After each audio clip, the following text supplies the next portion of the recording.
প্রত্যেকটা মানুষই বাড়ি করার পূর্বে বা বাড়ি কেনার আগে আমাদের সাথে যোগাযোগ করে থাকেন বা ম্যাক্সিমাম মানুষই যোগাযোগ করে থাকেন যে আমরা একটা ফ্ল্যাট কিনতে চাইছি বা বাড়ি কিনতে চাইছি, কি এমন জায়গায় ফ্ল্যাট কেনা উচিত হবে না, এটা অনেকের প্রশ্ন থাকে।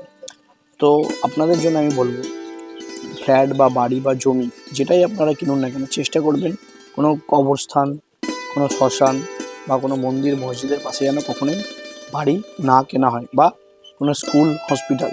কারণ এই সমস্ত জায়গাগুলোর মধ্যে প্রচণ্ড পরিমাণ নেগেটিভ এনার্জি। অর্থাৎ যখনই কোনো জায়গা বাড়ি বা আপনারা ফ্ল্যাট কিনছেন, পাশে যদি কোনো মন্দির থাকে, মসজিদ থাকে বা শ্মশান থাকে, সেখান থেকে আসে নেগেটিভ এনার্জি। মন্দিরের ভেতরে থাকে কিন্তু পজিটিভ এনার্জি, কিন্তু মন্দিরের বাইরে থেকে নেগেটিভ এনার্জি। তাই এটা যারা ভেবে নেন যে মন্দিরের পাশে বাড়ি কেনা খুব শুভ বা মসজিদের পাশে বাড়ি কেনা খুব শুভ, এটা আপনাদের ভুল ধারণা। মন্দিরের মধ্যে থাকে প্রচণ্ড পজিটিভ এনার্জি, কিন্তু ঠিক তার বাইরে থাকে নেগেটিভ এনার্জি। আর কোনো কোনো সময় দেখা যায় জিওপ্যাথিক্যাল স্ট্রেসও তৈরি করে দেয় মন্দির মসজিদ থাকলে।